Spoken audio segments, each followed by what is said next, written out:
Tell me, what comes to mind when you hear the word fish? Imagine our ocean surface, separate in a foreign world, so unfamiliar it must be an altered reality. Just what is it that makes our ocean so unique? We are awed by the beautiful, the grand, the magnificent. But what of the peculiar, eccentric sorts? What of the forgotten and overlooked? The strange and bizarre? There are a number of unique species in the order called Tetradontiformes that prompt one to scratch our heads in curiosity.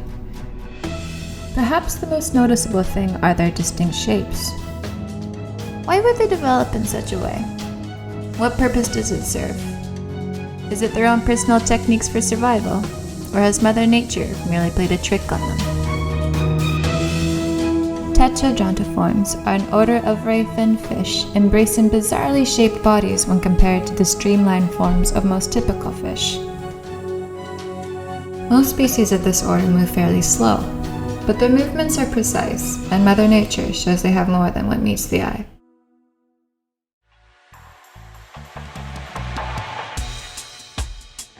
Take the solitary yellow boxfish, for example. As a juvenile, its shape is much like a cube. Due to its form, one might assume it's an easy target to prey upon, but in their defense, they do have something to offer. Their bright yellow color and black spots are cautionary messages.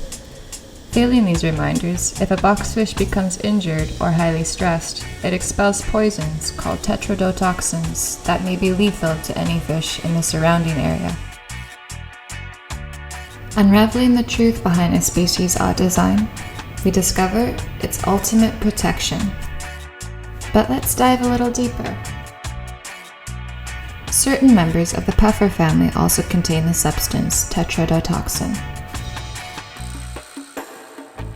When a pufferfish feels threatened, its natural defense lies in its tail fin, which can provide an evasive burst of speed.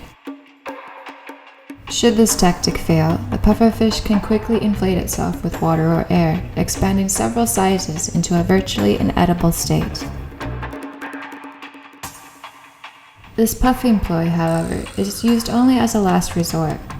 Not only does it lose most of its maneuverability with this act, it requires a great deal of energy and can only perform this act a couple of times in its life. For this reason, pufferfish prefer to escape predators by swimming into a crevice. Similarly, the porcupinefish can inflate its body with water or air, but they're also armed with spines from head to tail that can protrude, making them even more difficult to attack and much less palatable. Now, due to their shy nature, these fish prefer to escape to shelter at the first sign of a threat. In this manner, the porcupinefish are often found hiding in caves, crevices, or below ledges during the day. Contrasting their timid nature, we might observe this playful behavior as a sort of chasing game between the two, but it's more likely an aggressive manner during mating periods or in defending its food resources. Now, here we have mentioned species who are elliptical and orbicular. What if we should adjust our eyes for the compressed shapes of Tetradontiformes? Take the scribbled filefish, whose shape appears to be an elongated oval, strongly compressed, practically paper thin. A notable feature of this fish are its two dorsal spines. The anterior one, located just over the eye, can stand erect. The second is small and locks the first in place. This allows the fish to lock itself into a crack or crevice on a reef system, giving predators much grief in trying to pry them out for food. Similar to the filefish, the triggerfish have an oval-shaped body, also highly compressed. As territorial creatures, they erect a trigger spine as a cautionary message when agitated. Though they can eat other small fish, their bizarre anatomy reflects their typical diet of slow-moving, bottom-dwelling specimens. Naturally, these creatures are just a scratch at the surface to the hidden gems of the sea.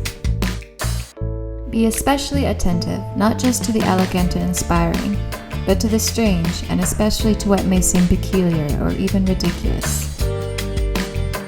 Such diversity is what preserves an enchantingly magnetic world. The spices of life.